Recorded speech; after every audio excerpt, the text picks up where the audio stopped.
Halo, perkenalkan kami dari kelompok 3 dan kami kali ini akan membahas terkait Story of IKEA. Sebelum kita membahas terkait Story of IKEA, kami ingin memperkenalkan diri terlebih dahulu. Saya Gavin Yonatan, ada teman saya Fania Kristina, Clarissa Belinda Halim, dan terakhir Aziza Anas Dira Almas.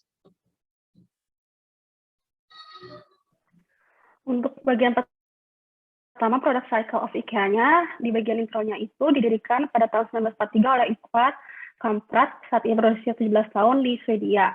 Masa perusahaan ini itu memadukan pengalaman penggunaan material dan teknik produksi, jadi menghadirkan produk rumah tangga yang didesain sangat berkualitas. Untuk pada bagian growth-nya itu, kemajuan dari perusahaan ini adalah mereka menerapkan teknologi sebagai strategi pendekatan terhadap konsumen.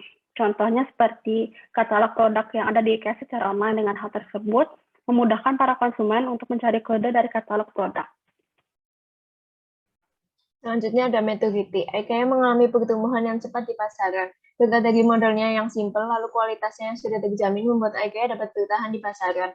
IKEA telah beroperasi lebih dari 50 tahun dan penjualannya yang stabil. IKEA telah mencapai kematangan finansial dan merupakan pemimpin pasar retail furniture berbiaya rendah secara global. IKEA berkembang dari Swedia hingga ke Amerika, Asia, dan Australia. Selama 60 tahun, IKEA telah berkembang mencakup 26 negara. Boleh next.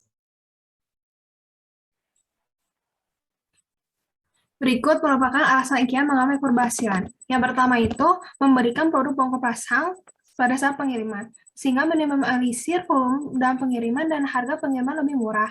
Yang kedua itu, menampilkan produk-produk dalam bentuk ruangan, sehingga memberikan experience untuk masuk ke dalam desain interior dari ruangan tersebut dan memberikan inspirasi untuk produk apa saja yang cocok bagi rumah konsumen sendiri.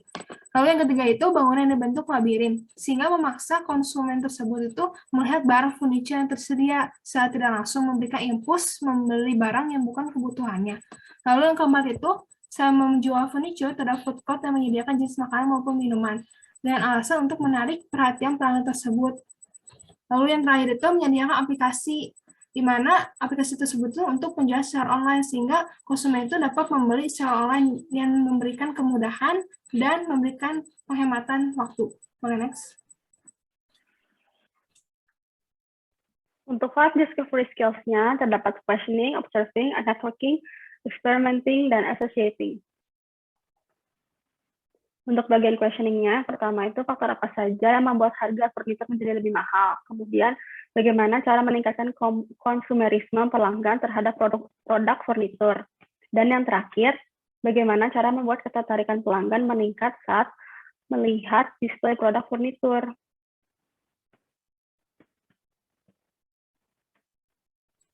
Tahap kedua merupakan observing, yang dimana dilihat dari sisi analisis perusahaan atau pesaing itu umumnya produk dari perusahaan furniture itu tergolong mahal. Hal itu disebabkan oleh ukuran material dan mobilitas, yang dimana rata-rata material tersebut dari besi maupun kayu jati. Contoh kompetitor sendiri yaitu Informa, yang dimana Informa sendiri memiliki ketentuan biaya pengiriman minimal pembelian di bawah 4 juta biaya pengiriman 600.000, pembelian 4 juta sampai 8 juta biaya pengiriman 900.000, dan di atas 8 juta itu gratis namun bersyarat, yaitu kurang lebih 20 km. Lalu bahan yang digunakan itu metal atau besi, sehingga harga produknya itu 2.300.000 yang tergolong mahal, yang kita biasa umumnya itu harga produk meja itu 1.500.000. Boleh next. Lalu dari sisi analisis pelanggan, yaitu melakukan survei terkait kepuasan pelanggan. Jadi kita tahu selera dari pelanggan tersebut dan hal yang diinginkan oleh pelanggan, dan tujuan untuk mengevaluasi apa saja yang perlu diperbaiki dan menjadi kekurangan perusahaan. Go next. Selanjutnya networking. Yang pertama, membangun hubungan yang baik.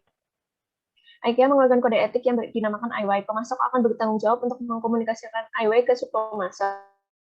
IY berperan penting dalam perkembangan IKEA dan menentukan persyaratan minimum dengan lingkungan, dampak sosial, dan kondisi kerja.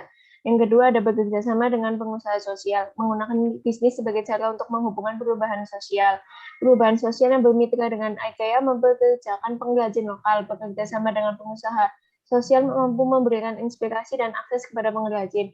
Contohnya produk handmade buatan Thailand dan India yang kemudian dipasarkan ke Austria, Swedia, dan Swiss. Nah, untuk experimenting, IKEA membuat furniture knockdown kit atau bongkar pasang dalam kotak parcel demi mempermurah biaya pengiriman furniture. Hal ini merupakan ide salah satu karyawan IKEA karena melihat shipping cost yang terlalu mahal. Lalu IKEA membuat display ruang seperti yang aslinya untuk memberikan gambaran terhadap pelanggan mengenai peletakan furniture dalam ruangannya, sehingga terkesan seperti di rumah sendiri. Karena kalau kita tahu kebanyakan furniture hanya sebatas furniture display tanpa ada kaitannya dengan tata ruang atau letak gitu. Jadi pelanggan biar nggak bingung terkait hal tersebut. Boleh di next. Nah, untuk associating, IKEA menggabungkan konsep furniture dan makanan sehingga terciptalah food court IKEA dengan khas Swedish makanannya.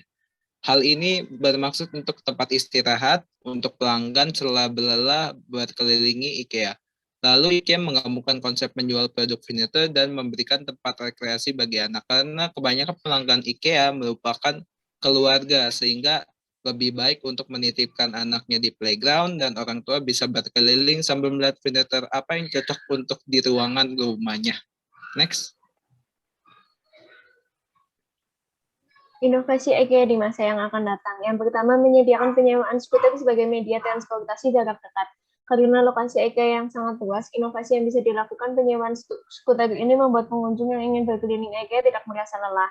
Yang kedua, ada fitur augmented reality, fitur luar biasa yang memberikan pengalaman menakjubkan kepada pelanggan untuk memilih produk IKEA dalam tampilan hanya dengan menggunakan smartphone saja. Hal ini akan memungkinkan pelanggan untuk secara virtual mengatur dan menyesuaikan furniture IKEA serta membantu pelanggan untuk memilih produk yang sesuai mereka inginkan.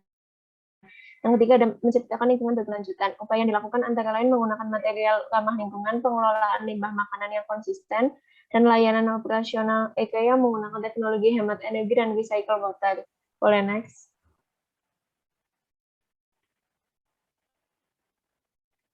Berikut adalah sumber-sumber yang kami gunakan. Boleh next. Sekian presentasi dari kami. Terima kasih.